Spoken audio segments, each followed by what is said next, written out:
think when we talk about the needs of Rwanda, specifically for the children of Rwanda, I would say that education is the key.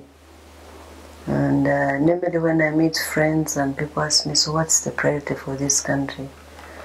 We always say it's education, education, education for our children. Every student wants to go to secondary school and on to higher education, but the biggest barrier for them is school fees. So every child is helping students cover their secondary school fees, which gives them a huge advantage. So I think the fact that every child, as my child, is creating an opportunity for these very poor families, reaching out to these extremely, extremely poor families, is a big, big support for our country. So there is no doubt that reaching out to these disadvantaged children is creating an opportunity for them. And don't be surprised, these are going to be the future leaders for our country. What should people be doing when you're getting involved in Africa, and when you're really looking to empower people? The best way and the only way to do that is through education. And when we first started visiting the schools, we interviewed the kids.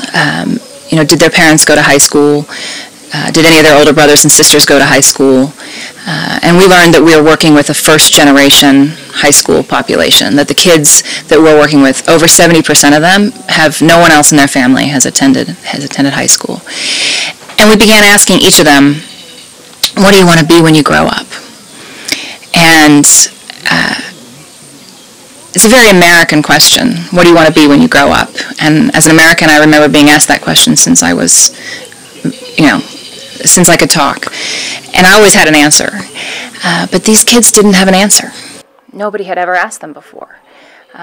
In rural Burundi, there were no choices. There were no options. And there were, the kids didn't have the capacity to dream up professions. So we worked with them and we talked about what's out there, and we helped them to articulate their dreams. Once they knew secondary school was possible, it opened up all sorts of ideas for them. And so now when we visit these communities and we say, what do you want to be when you grow up? They all have a plan. I want to be a teacher. I want to be a doctor. Today at Nyachonga this morning, I want to be an airplane pilot, I heard. And that was a new one for me. I had never heard that one before. But that's amazing. So we're not only paying school fees, we're facilitating dreams.